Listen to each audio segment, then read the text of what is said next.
There are two aspects I see. One is women, are they want to be in leadership? Are they making that choice? Or the system is not allowing them to come to leadership? Everyone knows we are the world's first prime minister. Everything is there. But who's the second? There's no mentorship is coming forward. Right. So I think there's a huge gap of mentorship in Sri Lanka. When you really put yourself into a box and say you have to be this woman and the world wants you to be this one, and you try to live that life, then you fail one day. What I've seen is not only men that you put you down, the women also put you down. Learn others also. If they do not offer you a seat, take a stool and sit. Hello and a warm welcome to a very special podcast on She Diaries, brought to you by She at Work, a one-stop knowledge hub for women entrepreneurship and entrepreneurs in association with BRICS CCI WE, the women's empowerment vertical of the BRICS Chamber of Commerce and Industry. I'm your host, Gaurav Chaudhary. In this series, we have some exemplary guests, each one an icon in their field of work, each one an outstanding change maker. Join me in this podcast as we learn to break barriers, negate notions, and strive to steadily create a more equitable, gender-equal society for all. For this episode, I am delighted to have Dr. Sulochana Segera, Chairperson, Women in Management. She is one of Sri Lanka's most distinguished social entrepreneurs, seasoned trainers, motivational speakers, and also a podcaster for 5 years standing now. Welcome to the show, Dr. Sulochana. Thank you for inviting, and I'm happy to be here. Let's start off with something which will help us understand from Sri Lanka's point of view, for our understanding. In India and in many parts of the rest of the world, and probably true in most parts of the world, we see that while things have progressed significantly over the last 2-3 decades, there's still a kind of underrepresentation of women in leadership positions across the corporate world, not necessarily only in the C-suite corner offices, but also otherwise in various levels of leadership. Is that true of Sri Lanka too? Yes, I think it's true because our population is 52.6% of women, where if you look at the voters of Sri Lanka is 56%, right? And our universities has 70% of women. Right. But if you look at the corporate leadership, the boardroom is less than 5% of women representation, and leadership positions are less than 20% of women. So there is a huge gap that I think it's not only for Sri Lanka, it's globally. There are two aspects I see. One is women, are they want to be in leadership? Are they making that choice?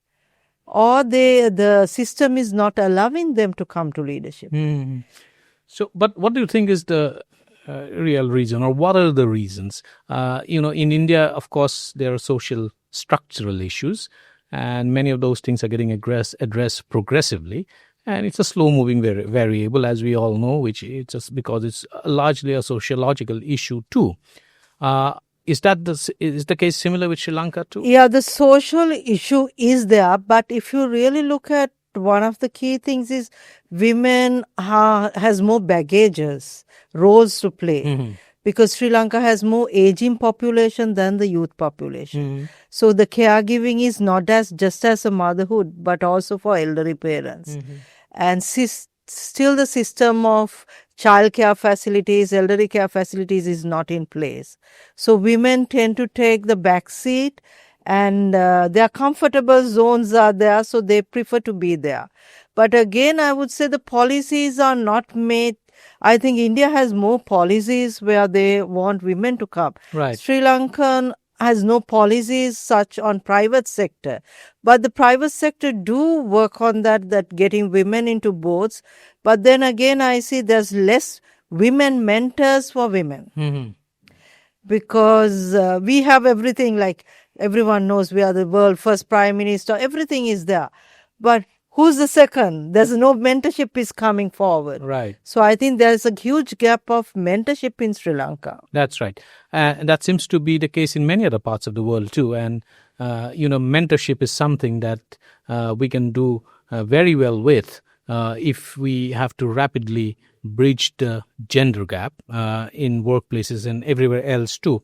But let me ask you something about the work that you do in your organization, Women in Management.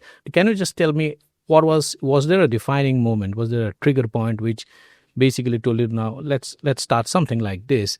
And two, if you can illustrate the kind of the work that you're doing and the impact that it has created. Okay, I come from a very cooperative sector. By profession, I'm a HRD. So my life changed because I had a very comfortable, happy life. Everything was provided. But then, when you really put yourself into a box and say you have to be this woman and the world wants you to be this one, and you try to live that life, then you fail one day. So my life, actually, everything was smooth. Then when I was just age of 28, everything collapsed. Mm-hmm. And with that collapse, we working for a multinational company, a big portion where 1,100 male employees. I was the first female HRD to be there. All that were doing good, but the end of the day, I was not doing good with the family. Mm-hmm. So then, when I left the company without finding a job, even my bosses, who was at that time was a Czechoslovakian CEO, he asked me, why you want to? I said, I want to be the mother where my kids now have only one parent. Then when I left it, the Sri Lankan 30 years war was also finishing. And everyone was talking about women empowerment. So this was about 2009? 2009. Then I checked on what they mean by women, because at that time I was socially being criticized for leaving a marriage, which was not brought me happiness, because end of the day, everyone wanted me to be married, even if he's not there. I said, why should I be the second choice of another person? But then again, society, that's what society. So my parents said, in our family, no one has ever left their husbands. You have to be. And I was not happy. They said, it's not your happiness. It's who we are. But I took that bold step and said, no, I don't want to be that. But then when everything was getting apart and everyone talking about women empowerment, I was just checking. And then all women empowerment was women-headed households. But that also, there was like, you give skills and all that. I was like, come on. Just treat us as human. Give us some respect.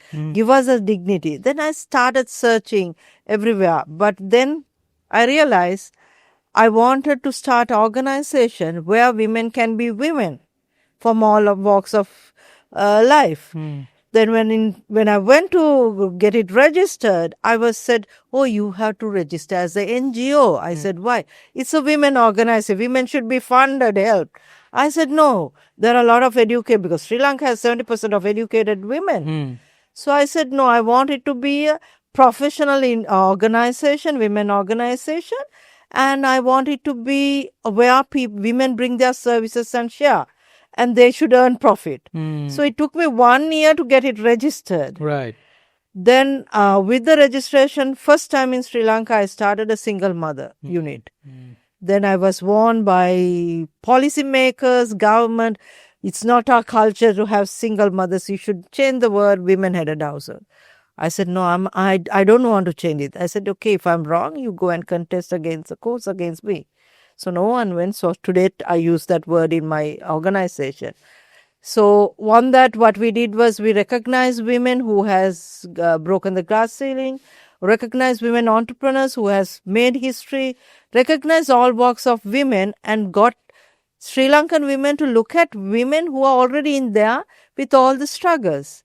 And we do empower single mothers. We have around, under our unit, we have around 10,000 single mothers we are helping, and their children we give scholarship, and we have a free kitchen. Every day we feed 100 students, 100 children, 100 people on road.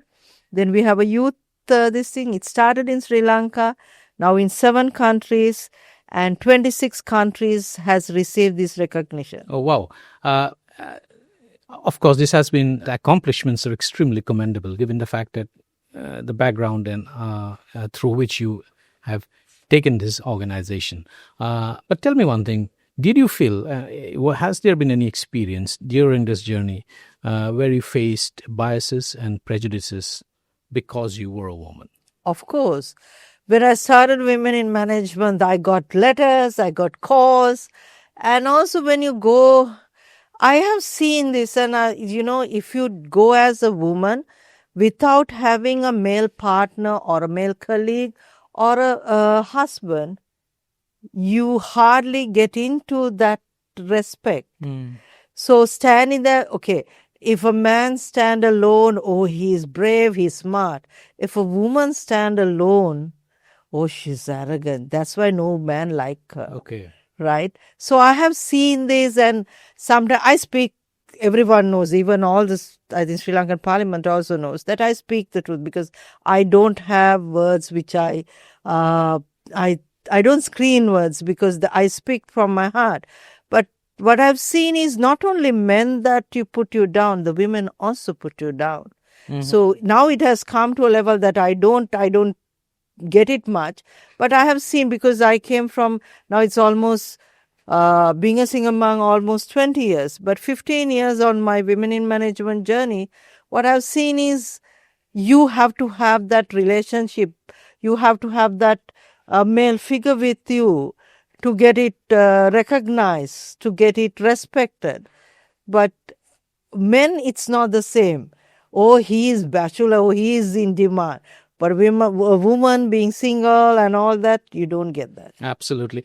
And finally, if you were to advise a young woman who is just starting her career, professional career, what is that one single biggest advice and most important advice that you will give to the girl? I would say, don't look into only to your job. Learn others also. If they do not offer you a seat, take a stool and sit. Fail forward. It's okay to make mistakes.